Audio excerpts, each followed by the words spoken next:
चलिए इस क्वेश्चन को देखिए ध्यान से, एग्जाम में कैसे करते हैं। अगर आपके पेपर में देखिए आया तो है ये पेपर क्वेश्चन आपके कल वाले सेट में, और आज भी आपको ये दिखेगा अलग अलग डेटा के साथ। जैसे क्वेश्चन ने क्या बोला, एक अपार्टमेंट की वर्तमान लागत दिया हुआ हमारे पास और 1 वर्ष के बाद इसकी लागत कुछ ऐसा हो जाती है। तो इसमें प्रतिशत वृद्धि पूछा गया है, अप्रोक्स में पूछा गया। क्वेश्चन में बोला निकटतम पूर्णांक कितना होगा। ये क्वेश्चन देख के ये मत सोचिएगा कि ये प्रीवियस ईयर है, ये मान के चलिए आपके एग्जाम में ये आया हुआ क्वेश्चन है, डेटा बस बदल दिया गया है, जैसा बताया गया था क्वेश्चन सेम सारे टाइप के क्वेश्चन ले लिए गए हैं, यानी कि 30 के 30 क्वेश्चन आपको पता चल जाएंगे क्या क्वेश्चन आ रहे हैं आपके एग्जाम में। तो यहाँ पे देखिए अगर ये डेटा बड़ा दिया है तो इसको डेटा बड़ा को छोड़ दीजिए, इसको लिख लीजिए 170 बस, क्योंकि बहुत ज्यादा फर्क पड़ता नहीं। 1,93,900 है तो इसको 194 लिख लीजिए, ऐसा कोई फर्क नहीं पड़ता। तो क्वेश्चन में ही अप्रोक्स बोला है तो आप भी अप्रोक्स लगाइए, वो ज्यादा ईजी होगा। यहाँ से यहाँ तक कितना बढ़ जाएगा तो बोलेंगे 24, तो 24 जो बढ़ा है 170 का लगभग कितना होगा, इसमें भाग देना है कि लगभग कितने बार जाएगा, तो बोलेंगे 7 बार जा सकता है, अप्रॉक्स 7 बार। और 1/7 जो होता है हमारे पास, 1/7 जो लगभग होता है वो 14.28 के आसपास होता है। और ऑप्शन इतने दूर दूर दिए थे ना कि आप आंसर आसानी से बता सकते थे कौन सा वाला होने वाला है। पूरा कैलकुलेशन करेंगे तो आप ट्रैप हो जाएंगे और एग्जाम में इससे कोई फायदा निकलने वाला नहीं। 1-2 क्वेश्चन का टाइम और बर्बाद कर देंगे एग्जाम समय में आप लोग। चलिए एक क्वेश्चन ट्रेन में पूछा जा रहा है, थोड़ा ध्यान से देखिए क्वेश्चन क्या है, कैसा ट्रेन में क्वेश्चन आ रहे हैं आपके एग्जाम में। एक ट्रेन अगर दिया है 5 से 91 मीटर लंबी है और वह 36 किलोमीटर प्रति घंटा, जैसे ही 36 दिखा तो आपको ये 10 दिखना चाहिए। एग्जाम में समय बचाने के लिए 10 कैसे आया, क्योंकि ये रेशियो आपके माइंड में चलना चाहिए कि 18-5 का रेशियो, 18 बराबर 36 दिया है तो 5 बराबर 10 मीटर पर सेकंड, ये आपको आइडिया लग जाना चाहिए। फिर बोला गति से चलते हुए एक प्लेटफॉर्म को 1.7 मिनट में, 1.7 मिनट का मतलब क्या हुआ कि लगभग अगर इसमें 60 से गुणा कर दें तो सेकंड बदल जाएगा, तो 17 छका 102 की स्पीड से मतलब अगर इतना मिनट चलेगा तो इसकी लेंथ कितनी आ जाएगी, 1020 आ जाएगी। ये यहां तक क्वेश्चन हो गया। क्या पूछा गया, ट्रेन और प्लेटफॉर्म के लंबाई के बीच का अंतर। तो ट्रेन की लंबाई कैसे निकलेगी, अगर देखिए ट्रेन की लंबाई तो ऑलरेडी दिया हुआ है, अगर इसमें 5 से 91 घटा दिया जाए तो देखिए ये वाली वैल्यू 9 हो जाएगी, ये वाली वैल्यू 2 हो जाएगी और ये वाली 429। इन्हीं दोनों के बीच का अंतर ही तो पूछा गया आपसे। इन दोनों के बीच का अंतर देखिए यहाँ पे हमारे पास 11 में से 9 गया 2, लास्ट में 2 वाला एक ही ऑप्शन है, तो यही हमारे पास क्या होगा, आंसर होगा। और ये मेंटली लगाने वाले क्वेश्चन होते हैं, एग्जाम में इसको सोचना नहीं पड़ता है कैसे आप लगाने वाले हैं। नेक्स्ट क्वेश्चन देखिएगा, एक क्वेश्चन ये आपको मिल रहा है, इस पैटर्न पे ध्यान रखिएगा, रिप्लेसमेंट वाले क्वेश्चन आपको एग्जाम में दिखाई दे रहे हैं बहुत इजी तरीके से। क्वेश्चन में क्या बोला है कि 30 छात्रों का जो औसत है वो 55 दिया हुआ है। हालांकि बाद में पता चला कि 72 अंक जो था उसे 27 दर्ज किया गया, मतलब सही एक्चुअल क्या था 72, लेकिन लिख कितना दिया गया 27। इन दोनों के बीच का अंतर देखना है कि कितना अंतर है, यानी कितना कम लिखा गया, मतलब हमको ज्यादा करना पड़ेगा। तो अगर अंतर देखें तो 12 में से 7 चला गया, ये 5, और यहां से हमारे पास 6 में से अगर 2 चला जाएगा तो ये हमारे पास कितना है 4, यहाँ 45 और ज्यादा लिखना था। अच्छा दूसरा हमारे पास क्या था, 64 अंक गलती से 46 दर्ज किया गया। तो देखिए यहां से 4 और यहां से 64 है, यानी कि 4 4 8 10 18 और ज्यादा इसमें लिख दिया गया, यानी कि 63 जो था ना वो हमारे पास कहीं ना कहीं कम लिखा गया। इसी 63 को इसमें हमको एडजस्ट कर देना है, इस 30 संख्याओं में बांट देना था। 30 संख्याओं में बांट देंगे तो 55 + 2.1 यानी आंसर कितना आ जाएगा 57.1 आ जाएगा। कौन सा वाला, डी वाला ऑप्शन क्या होगा आपका सही आंसर होगा यहाँ पे। नेक्स्ट देखते हैं हम लोग, क्वाड्रेटिक इक्वेशन पे क्वेश्चन पूछा गया है, अलग अलग डेटा से इसमें देखिए कई टाइप के क्वेश्चन आते हैं। एक कॉमन चीज तो देखिए सबको पता होना चाहिए, कोई क्वाड्रेटिक है। देखिए अभी क्यूबिक पे क्वेश्चन अभी नहीं आया है, लेकिन हो सकता है कि आगे वाले सेट में क्यूबिक पे भी क्वेश्चन आपको दिखे। अभी तक तो नहीं आया, कल वाले सेट में या फिर आज की मैं बात करूं तो यहां से अगर देखा जाए कि मूलों का योगफल कितना होता है तो आप बोलेंगे मूलों का योगफल जो होता है -b/a होता है, यानी कि 6/1। अगर गुणनफल आपको निकालना हो तो ये कितना होता है, c/a होता है, ये माइनस में है तो -5/1 हो गया, ये दोनों की वैल्यू आ गई। लेकिन क्वेश्चन बोला अगर ये मूल रहे और ये मूल रहे तो समीकरण क्या होगा, कैसे समीकरण बनता है, मूल समीकरण बनता है x² माइनस में अल्फा प्लस बीटा x और प्लस में अल्फा बीटा बराबर में 0। लेकिन क्वेश्चन में ये बोला गया कि जहां अल्फा बीटा है ना उसके जगह पे 3 अल्फा लिख दीजिए। अगर यहाँ 3 अल्फा और 3 बीटा लिखेंगे तो क्या होगा, ये तो बोलेंगे 3 कॉमन ले लीजिए, अल्फा प्लस बीटा आ जाएगा। अगर और यहाँ पे अगर हम 3 और 3 रखेंगे तो क्या होगा 9 अल्फा बीटा आ जाएगा। कैसे, क्योंकि देखिए 3 × 3 अगर रखेंगे तो ये 9 हो जाएगा। अब इनकी वैल्यू जो थे हमारे पास यही वैल्यू इसमें पुट कर देना होता है। और ये ऐसा नहीं कि पूरा सॉल्व भी करना है, एग्जाम में तो ऑप्शन में आंसर दिया है कि अगर ये 5 है तो 5 × 9 45 जिसमें माइनस में होगा हम वही वाला देखेंगे, हमारा आंसर तो ऐसे निकल जाएगा ये वाला। लेकिन तो भी अगर पूरा सॉल्व करना था कि इसकी वैल्यू कितनी थी 6 × 3 18, ये 18x आ जाएगा माइनस में, यहाँ इसकी वैल्यू माइनस में तो -45 और ये वाला हमारे पास सिर्फ इसी वाले ऑप्शन में। एग्जाम में तो हम सिर्फ अल्फा बीटा में ये 3 × 3 9 का गुणा किया, माइनस में था तो एक ही ऑप्शन था, तो इससे भी काम चल सकता है आपका। नेक्स्ट देखेंगे, एक वृत्त की जीवाएं हैं ए बी और सी डी एक दूसरे को बाह्य रूप से पी पे प्रतिच्छेदित करती हैं। ये कॉमन क्वेश्चन है जो आपके एग्जाम में दे रहा है और ये देता रहेगा, ध्यान रखिएगा, ये आपके एग्जाम में मिलेगा। जो अभी जितने भी सेट होने वाले हैं ना इस पैटर्न पे आपको क्वेश्चन दिखेंगे। एक जीवाएं एक दूसरे को बाहर पी पे प्रतिच्छेदित, जीवा का मतलब अंदर में है, मान लीजिए कि ए बी है और एक हमारे पास क्या है सी डी है। अगर ये सी डी है और ये दोनों कहीं बाहर अगर मिलाया जाए तो कहीं ना कहीं एक दूसरे को पी पे काटते हैं। कुछ डेटा दिया, जैसे ए बी की वैल्यू हमारे पास दिया है 7, सी डी की वैल्यू हमारे पास 1, पी डी की वैल्यू 5 और ये बाहर वाले को x मान लेते हैं। तो क्या पूछा गया पी से बी तक, तो इसमें जब भी हम मल्टीप्लाई करते हैं तो बाहर वाला लेते हैं और पूरा लेते हैं। पूरा कितना है 7 + x है। अच्छा इसमें बाहर वाला कितना है तो बोलेंगे 5 और टोटल कितना है तो बोलेंगे 6, यानी इधर हमको 30 चाहिए था, तो इस x की वैल्यू यहीं से पुट कर लेंगे। ऑप्शन से क्या रख सकते हैं, देखिए 7 के गुणा करने पे आएगा, अगर 3 रख लेते हैं तो 7 × 3 और 10 × 3 कितना आ जाएगा 30, इधर भी आ जाएगा अगर x की वैल्यू 3 ले लेते हैं। तो ऑप्शन से हमेशा देख लेते हैं, बाकी आप चाहें तो क्वाड्रेटिक क्वेश्चन बना के भी करेंगे तो इजी तरीके से मिल जाएगा। आगे चलते हैं, नेक्स्ट देखते हैं, थोड़ा जल्दी जल्दी में करते हैं। दो बैंक ए और बी क्रमशः 3.5 और 6.5 प्रति वर्ष की दर से ऋण पेशकश की और केशव ने प्रत्येक बैंक में 2 लाख की राशि उधार ली। 2 साल बाद केशव द्वारा दोनों बैंकों से भुगतान किए गए साधारण ब्याज की राशियों के बीच का अंतर निकालना है। बहुत ही कॉमन सा है। देखिए बहुत कॉमन सा मतलब देखिए 2 साल अगर बोला है तो देखिए ये इसका डबल हो जाएगा, ये कितना हो जाएगा तो बोलेंगे 3 और 3 7% हो जाएगा। इसका डबल करेंगे तो बोलेंगे 13% हो जाएगा 2 साल में। इनका अंतर ही तो पूछा गया है, तो अंतर कितना है 6%, बस 6% निकाल देना था। किसका? 2 लाख का, यही हो जाएगा। परसेंटेज से 2 जीरो कट गया और ये 6 दूना 12,000 हो जाएगा। तो 12,000 आपका कौन सा आंसर हो जाएगा। ये सब सिंगल एक एक 2 लाइन वाले क्वेश्चन होते हैं तो एग्जाम में दिए रहते हैं, ठीक है। चलिए नेक्स्ट देखते हैं। एक अच्छा क्वेश्चन, ध्यान रखेंगे इस क्वेश्चन को, ऐसे क्वेश्चनों में लोग ट्रैप होते हैं। ये पूछा गया था कल और आज भी आएगा 100%। आप मॉर्निंग और जो भी इवनिंग जो भी शिफ्ट होगा कहीं पे ना कहीं आपको ये दिख जाएगा इस पैटर्न पे क्वेश्चन। या इसमें इजी वाला दे देता है। अगर इजी वाला देता है तो ऐसे देता है कि एक सेम दूरी कोई गया S1 की स्पीड से और सेम दूरी आ गया S2 की स्पीड से, तो यहाँ एवरेज स्पीड पूछी जाती है तो ये 2S1 S2 अपान में S1 प्लस S2 होता है। ये तब के लिए होता है जब ये कॉमन वाला, ये भी मिल सकता है आज वाले में, ठीक है। लेकिन अगर इसके साथ साथ अगर मैं कल के हिसाब से देखें कि अगर इस पे सेम पैटर्न पे क्वेश्चन आएगा तो इसमें क्या बोला कि अमिता एक निश्चित दूरी 84 किलोमीटर प्रति घंटा गति से तय करती है और पहले की दूरी से 2 गुनी दूरी 28 किलोमीटर प्रति घंटा गति से तय करती है।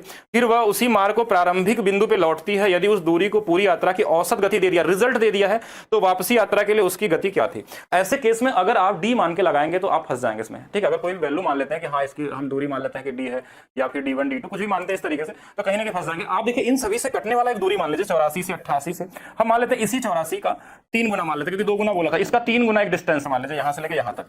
इसमें क्या क्वेश्चन में बोला गया कि जो एक हिस्सा दूरी का था, यानी कि मान लीजिए 84 किलोमीटर था और इसके बाद ये 2 गुणे 84 किलोमीटर इधर था, ये इसको चला गया है 84 की स्पीड से और इसको चला गया है 28 की स्पीड से, फिर रिटर्न आया गया है x की स्पीड से मान लेते हैं और औसत चाल दिया हुआ था x दिया था।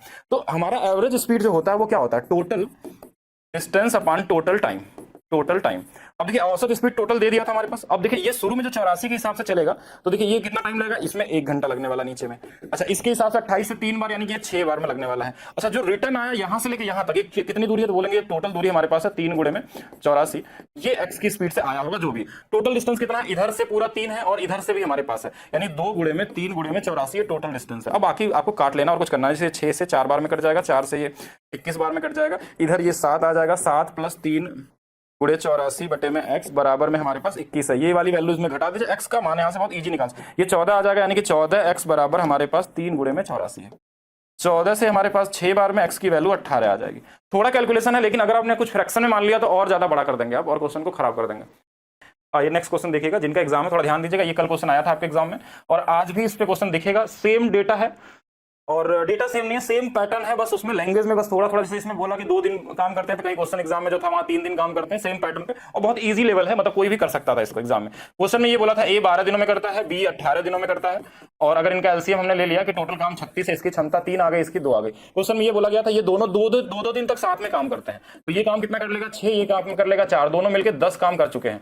अब शेष काम बचा कितना, शेष जो बचा हुआ है अगर 36 में से 10 काम हो चुका है तो 26 अभी भी बचा हुआ है। अब यही क्वेश्चन में बोला गया कि देखिए और A चला जाता है तो और B शेष काम अकेले पूरा किया, तो अगर B की जो क्षमता थी वो 2 थी, अगर 2 के हिसाब से करेगा तो इसको 13 दिन लग जाएंगे और शुरू में इन लोगों ने 2 दिन और काम किया था, 13 दिन ये और 2 दिन पहले वाले, दोनों मिला के 15 दिन हो जाएगा आंसर। 13 मत कर दीजिएगा, क्वेश्चन ने बोला पूरा काम बोला गया है। अगर क्वेश्चन ने बोलता कि शेष काम कितने दिनों में होता तो आंसर 13 आता, पूरा काम बोला है तो 15 दिन आएगा। यहाँ पे आंसर क्या होगा 15 होगा, कॉमन है, इसको लगाते हुए रहेंगे साथ में।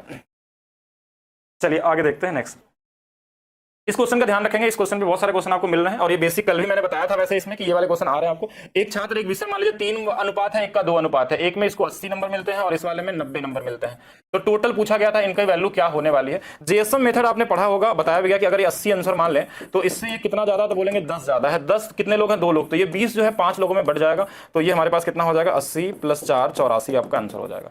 इसको आप ऐसे भी लगा सकते थे, आप चाहते हैं दूसरा तरीका इनका गुणा भी कर सकते थे, 3 गुणे 80 प्लस 2 गुणे में 90 और इसमें 5 से भाग देते तो भी 84 आ जाता। अगर किसी को एलिगेशन लगाना होता तो ऐसे भी कर सकते थे, एक 80 है एक 90 है, दोनों के बीच की वैल्यू चाहिए, इनका अनुपात 3 और 2 का है, इनके बीच का अंतर जो हमारे पास है वो कितने का, तो बोलेंगे 10 का है, तो इनका सम भी हमारे पास क्या होना चाहिए कि 5 नहीं 10 होना चाहिए। तो इसमें 2 से गुणा कर देंगे, 2 से गुणा करेंगे तो ये 4 और 2 से गुणा करेंगे तो 6, 4 इसमें जोड़ के 84 ला दीजिए या 90 में 6 घटा के ला दीजिए, ये आंसर हो जाएगा। एलिगेशन भी काम कर सकता है लेकिन जेएसएम सबसे ईजी पड़ता है, ईजी तरीके से कर सकते हैं क्वेश्चन को, ध्यान रखिएगा, मिलेगा ये क्वेश्चन आपको।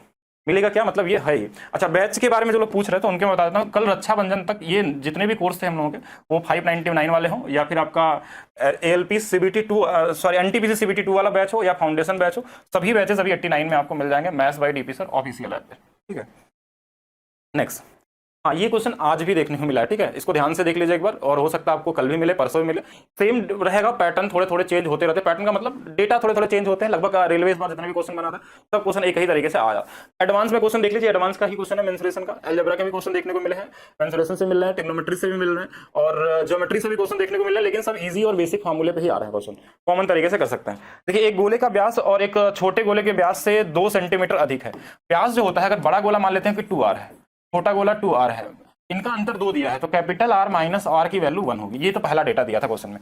बड़े गोले का पृष्ठीय क्षेत्रफल छोटे गोले के पृष्ठीय क्षेत्रफल से इतना अधिक है। पृष्ठीय क्षेत्रफल कितना होता है तो आपने पढ़ा होगा 4 पाई कैपिटल R स्क्वायर, और छोटे वाले का मान लेते हैं 2 पाई स्मॉल r स्क्वायर, इसकी वैल्यू 528 दिया है। अच्छा, इसमें कॉमन ले सकते हैं हम लोग, 4 पाई कॉमन ले सकते हैं, तो 4 इंटू में 22/7, और ये क्या होगा R square minus R square की वैल्यू 528।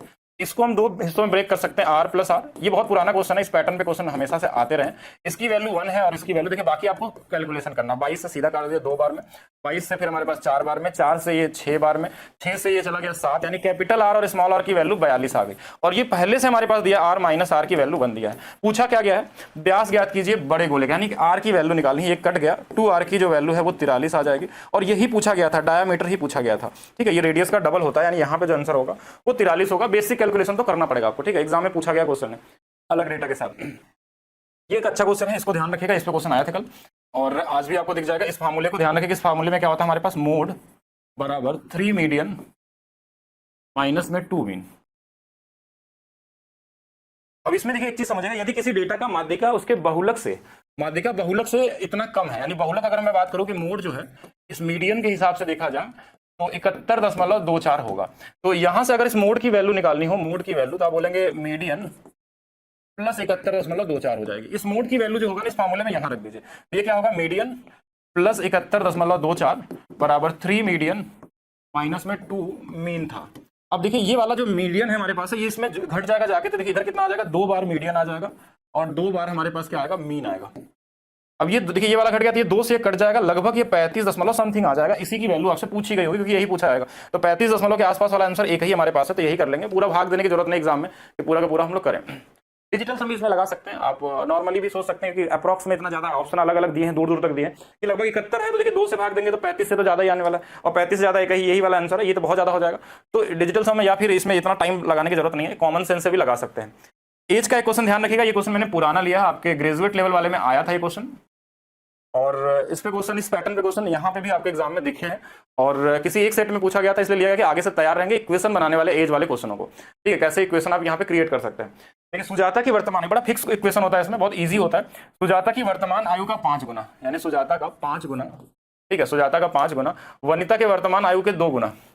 अगर वनिता जो है उसका 2 गुना से 5 वर्ष अधिक, यानी इन दोनों का जो अंतर है वो कितना हमारे पास है, 5 है। एक इक्वेशन देखिए ये दिया गया। अच्छा, दूसरा इक्वेशन में क्या दिया, 4 वर्ष बाद, 4 वर्ष बाद ये दोनों बढ़ जाते हैं, यानी कि वनिता भी बढ़ जाएगी 4 वर्ष और सुजाता भी बढ़ जाएगी 4 वर्ष। पहला चीज तो ये हो जाएगा। अच्छा, इसके बाद क्वेश्चन में क्या दिया कि इसमें बोला वनिता की आयु का 3 गुना, यानी इसका 3 गुना और सुजाता की आयु का 5 गुना, इसके आयु का 5 गुना से 8 वर्ष कम है। यानी कि अगर इसमें इन दोनों को जोड़ दिया जाए, यानी इनके अंतर को निकाला जाए, तो हम यह बोल सकते हैं कि थोड़ा सा उल्टा लिख दिया गया, इसको पहले लिख देते, मैं यहां ऐसे कर लेता हूं कि इसकी अंतर जो होगा वो 8 का होगा। बाकी यहां से देखिए क्या होगा, ये नंबर जो होगा ना, जैसे यहाँ 5 बार सुजाता है तो यहाँ भी 5 बार सुजाता ही होगी, और ये हमेशा कट जाते हैं, एक ऐसा नंबर सेट करके दिया जाता है। ऐसे देखिए यहाँ 3 बार विनीता है और यहाँ माइनस में 2 बार हमारे पास है, तो इनको घटाएंगे तो 1 बार विनीता आएगी, सीधा यहाँ से एज निकल जाएगा विनीता का। अब ये क्या होगा, 3 गुणे 4 ये 12 होगा, यहाँ 5 गुणे 4 ये क्या होगा, 20 होगा, और इधर में हमारे पास क्या है, 8 है। तो इधर घटाएंगे, देखिए इधर वाला 8 इधर वाले 8 से कट जाएंगे, यानी नंबर में कुछ बनेगा नहीं, नंबर में हमारे पास कुछ नहीं बचता है। और इधर क्या है हमारे पास 5, तो ये सिर्फ 5 बचेगा, विनीता की जो वैल्यू होगी वनिता की वो 5 आ जाएगी। अगर यहाँ 5 रख दिया जाएगा, 5 तो 5 गुणे 2 10, और इसमें 5 जोड़ेंगे 15, यानी कि 5 सुजाता बराबर 15, तो इसकी वैल्यू 3 आ जाएगी। ये हमेशा फिक्स पैटर्न पे ही मिलता है। अच्छा, इन दोनों का अंतर पूछा था, इनका अंतर कितना है, 2 है। इसको इक्वेशन को बनाएंगे और इसको इधर लिखा था, इसलिए देखिए इसको ऐसा मत सोचिएगा कि -8 इधर कैसे कट गया, ये इधर होना चाहिए, इधर होना चाहिए, ये कट जाते हैं इजी तरीके से बराबर करके। ये कल भी क्वेश्चन आया था, इस पे क्वेश्चन आपको मिलेंगे एग्जाम में, ध्यान से देखिएगा। यदि एक बेड का विक्रय मूल्य प्रारंभिक का 2 गुना हो गया, देखिए सेलिंग प्राइस अगर 2 गुना हो रहा है, यानी 100 से 200 हो रहा है, 1 से 2 हो रहा है, तो कितना बढ़ेगा, तो बोलेंगे 1 सेलिंग प्राइस बढ़ जाएगा। इसके वजह से लाभ जो हो गया 6 गुना हो गया। 6 गुना मतलब 1 से 6 हो गया तो लाभ कितना हो गया, 5 गुना बढ़ गया था। तो बस ये देखिए हमारे पास ये 5 था और ये ऐसा नहीं कि एसपी मान लीजिएगा उसको, ये 5 अलग है और प्रॉफिट है। तो यहां से सेलिंग प्राइस और प्रॉफिट का रेशियो निकाल सकते हैं। ये उल्टा इधर आ जाता है, ये वाला इधर आ जाता है। बस तो आपका आंसर आ गया, सीपीएसपी का अनुपात पूछा गया था। अब देखिए 1 रुपए का लाभ है और ये कितना है, 5 है। तो आप खुद सोचिए कि अगर यहाँ क्या रहा होगा जिससे 1 जोड़ने में 5 आया तो बोलेंगे 4 रहा होगा। तो यही 1/4 जो होगा आपका एक्चुअल प्रॉफिट हो जाएगा 25%। ये बहुत ही कॉमन क्वेश्चन होता है, अगर इस कॉमन सेंस से लगाएंगे तो इजी तरीके से निकाल सकते हैं एग्जाम में। एक दुकानदार एक वस्तु के अंकित मूल्य उसके क्रय मूल्य से 50% अधिक निर्धारित करता है, ठीक है, और 14% का लाभ प्राप्त करने के लिए अंकित मूल्य को कितने प्रतिशत अधिक छूट देनी चाहिए। देखिए अगर 50% को हम क्या लिखते हैं, 1/2, यानी ये बोल सकते हैं कि 2 रुपए से हमने 3 लिखा, फिर हमने इस पे ए से बी का डिस्काउंट दे दिया और ओवरऑल हमको कितने का लाभ चाहिए। रिजल्ट जो होगा ना, लाभ क्या है, 7/50 है, यानी कि हमको 50 वाला सामान 57 में बेचना है। जो इधर से कट जाए उसको काट दीजिए, 25 बार में 3 से कट गया 19 बार में। ये कितना देखिए डिस्काउंट, ए बी का मान कितना आ गया, बोलेंगे 6 का डिस्काउंट है 25 पे, 24% हो जाएगा। थोड़ा स्पीड में करते हैं क्योंकि क्वेश्चन में कोई ऐसा क्वेश्चन आया नहीं था, बहुत इजी क्वेश्चन थे, कॉमन बेस वाले क्वेश्चन थे। एक ठोस धातु अर्धगोले का कल क्वेश्चन थे। कल सिलेंडर पे भी किसी सेट में दिया गया था, गोले पे भी दिया गया था, कोन पे भी था क्वेश्चन, ठीक है। तो एक ठोस धातु के अर्धगोले की त्रिज्या 6 सेंटीमीटर है। यदि अर्धगोले की धातु को पिघलाकर उसी त्रिज्या वाले एक बेलनाकार आकार का ढाल बनाया जाता है, ढाला जाता है तो बेलन को चाहिए। अर्धगोला का आयतन कितना होता है, 2/3 पाई आर क्यूब। बेलन कितना होता है, बोलेंगे पाई आर स्क्वायर एच। आर दोनों के सेम है, कट जाएंगे, पाई दोनों के हैं, कट जाएंगे। इसकी वैल्यू कितना था, 6 था, 2/3 गुणे में 6 बराबर में एच आ गया। 3 से कट जाएगा 2 बार में, यानी एच की वैल्यू हमारे पास 4 आ जाएगी। कॉमन क्वेश्चन, ठीक है, इजी वाले। अभी हम लोगों ने रक्षाबंधन तक के लिए सभी कोर्स को 89 रुपीज में कर दिया है maths by DP sir official app पे। ये एक चैलेंज वाला प्राइस था, यानी जिसमें आरआरबी एनटीपीसी सीबीटी 2 हो या फिर आपका मैथ्स फाउंडेशन हो एसएससी का, हर एक कोर्स को आपको केवल 89 कर दिया गया है। कोई भी कोर्स अगर आप लेते हैं तो ये कल तक के लिए आपका 89 रुपीज रहने वाला है। वो एसएससी का प्रैक्टिस हो या मैथ्स फाउंडेशन हो या रेलवे फाउंडेशन हो या फिर यूथ बैच हो जिसमें पढ़ के लोग आज पूरे के पूरे क्वेश्चन कर पा रहे हैं।